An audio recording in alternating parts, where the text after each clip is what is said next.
1. Munculnya gerakan reformasi bertujuan untuk A. Memperbaiki tatanan kehidupan bermasyarakat, berbangsa dan bernegara, B. Mewujudkan masyarakat adil makmur berdasar Pancasila dan UUD 1945, C. Melindungi segenap bangsa dan seluruh tumpah darah Indonesia, D. Memajukan kesejahteraan umum, E. Mencerdaskan kehidupan bangsa.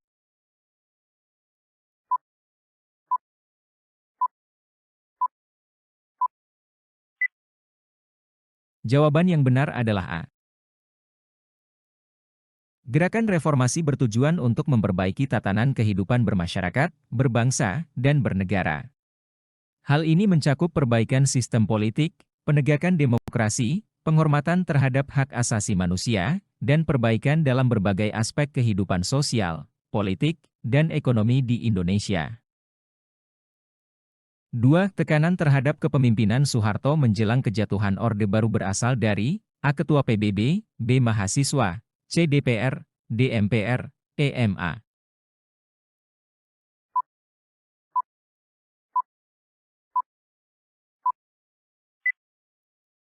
Jawaban yang benar adalah B. Tekanan terhadap kepemimpinan Soeharto menjelang kejatuhan Orde Baru berasal dari mahasiswa. Pergerakan mahasiswa dan masyarakat sipil, dengan demonstrasi dan tuntutan reformasi, menjadi salah satu faktor kunci dalam mengguncangkan pemerintahan Soeharto pada masa itu. 3. Presiden Soeharto mengumumkan pemberhentian dirinya pada tanggal A. 13 Mei 1998, B. 14 Mei 1998, C. 17 Mei 1998, D. 21 Mei 1998, E. 22 Mei 1998.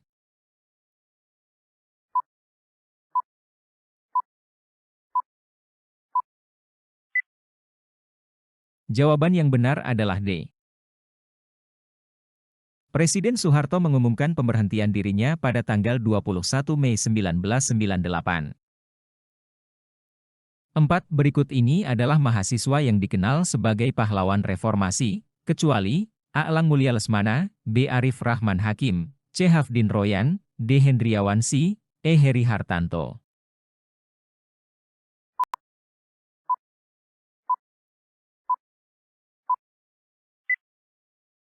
Jawaban yang benar adalah B. Kalangan mahasiswa berperan sebagai ujung tombak gerakan reformasi. Tanpa kenal takut, mereka menggelar berbagai demonstrasi dengan risiko menghadapi tindakan keras aparat keamanan.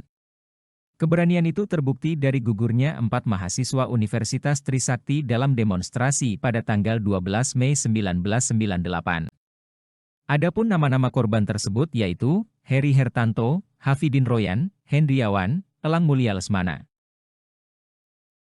5. Dampak dari tewasnya 4 mahasiswa Trisakti pada tanggal 12 Mei 1998 adalah A. Munculnya gelombang aksi solidaritas yang berujung pada kerusuhan Mei 1998, B. Terjadi krisis sosial yang menyebabkan terpecah belahnya masyarakat Indonesia, C. Beban anggaran negara bertambah karena harus menyelesaikan kekisruhan akibat demonstrasi, D. Kepercayaan masyarakat terhadap mahasiswa meningkat drastis, E. Muncul konflik sosial akibat ketidakpuasan masyarakat terhadap universitas sebagai penyelenggara pendidikan.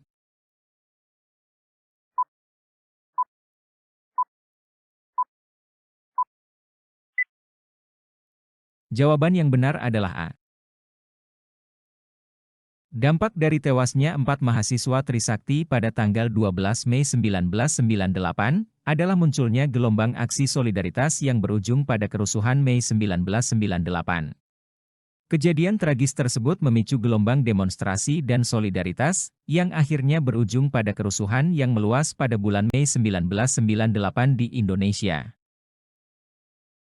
6. Tragedi Trisakti telah menyulut terjadinya peristiwa anarkis tanggal 13 dan 14 Mei 1998, yakni A. Pendudukan gedung DPR, MPR oleh ribuan mahasiswa yang disukung masyarakat, B. Penyerbuan kantor pusat PDI yang diduga dilakukan oleh kelompok PDI pimpinan Suryadi, C. Pembakaran terhadap mobil-mobil mewah milik para pejabat yang dianggap pro-kapitalisme, D. Kerusuhan dan penjarahan ribuan tempat tinggal, kantor-kantor, pertokoan dan kendaraan-kendaraan terutama milik keturunan Cina, E.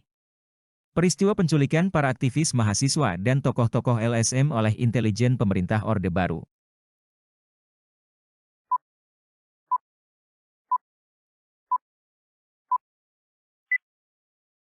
Jawaban yang benar adalah D.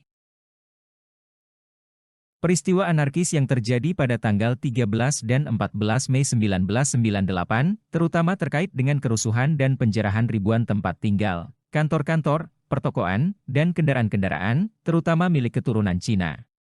Peristiwa-peristiwa tersebut melibatkan serangan terhadap properti dan bisnis, terutama yang dimiliki oleh keturunan Cina, dalam kerusuhan yang terjadi pada masa itu. 7. Agenda reformasi yang muncul pasca krisis multidimensi yang melanda Indonesia pada tahun 1997 hingga 1998, berisi tuntutan rakyat terhadap pemerintah Orde Baru untuk memperbaiki kinerja pemerintahannya.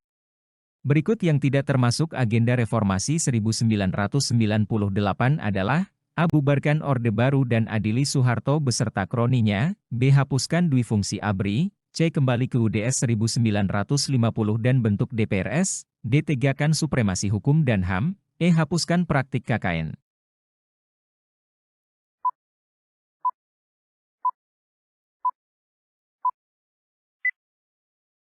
Jawaban yang benar adalah C. Pilihan yang tidak termasuk dalam agenda reformasi 1998 adalah kembali ke UDS 1950 dan bentuk DPRS. Agenda reformasi tidak secara khusus menuntut untuk kembali ke UDS 1950, melainkan lebih terfokus pada tuntutan perubahan fundamental dalam pemerintahan, sistem politik, supremasi hukum, dan hak asasi manusia. 8 berikut ini adalah beberapa alasan penolakan terhadap kepemimpinan B.J. Habibie, kecuali: A. B.J. Habibie telah melakukan kudeta terhadap kekuasaan Soeharto, B. Secara hukum formal pengangkatan B.J. Habibie tidak konstitusional, C. Kepemimpinan B.J. Habibie merupakan bagian dari rezim Orde Baru, D. B.J. Habibie mengucapkan sumpah dan janji di depan Mahkamah Agung, E. B.J. Habibie diyakini tidak mampu memberantas praktik-praktik KKN.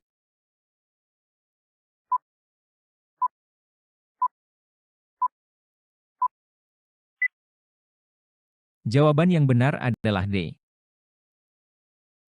Alasan penolakan terhadap kepemimpinan B.J. Habibie yang tidak benar adalah B.J. Habibie mengucapkan sumpah dan janji di depan Mahkamah Agung. Secara umum, proses pelantikan presiden tidak melibatkan Mahkamah Agung dalam pengucapan sumpah dan janji, melainkan dalam sidang paripurna MPR. 9. Presiden Abdurrahman Wahid melakukan langkah-langkah reformasi sejak awal kepemimpinannya. Salah satunya, menghapus 2 kementerian yang dianggap pangkal korupsi dan menyumbat kebebasan berpendapat, yaitu A. Departemen Sosial dan Departemen Agama, B. Departemen Sosial dan Departemen Penerangan, C. Departemen Pendidikan dan Departemen Pertanian, D. Departemen Pertahanan Keamanan dan Departemen Kelautan, E. Departemen Pendidikan dan Departemen Sosial.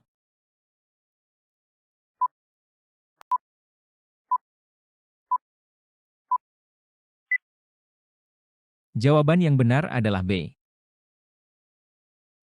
Presiden Abdurrahman Wahid menghapus 2 kementerian yang dianggap sebagai pangkal korupsi dan menyumbat kebebasan berpendapat, yaitu Departemen Sosial dan Departemen Penerangan. 10 presiden yang memimpin Indonesia pada masa reformasi secara berurutan antara lain: A. SBY, Gus Dur, Megawati, B.J. Habibie, B.J. Habibie, Megawati, Gus Dur, SBY, C. Megawati, Gus Dur, B.J. Habibie, SBY, D. Gus Dur, Abdurrahman Wahid, Megawati, SBY, B.J. Habibie, E. B.J. Habibie, Abdurrahman Wahid, Megawati, SBY.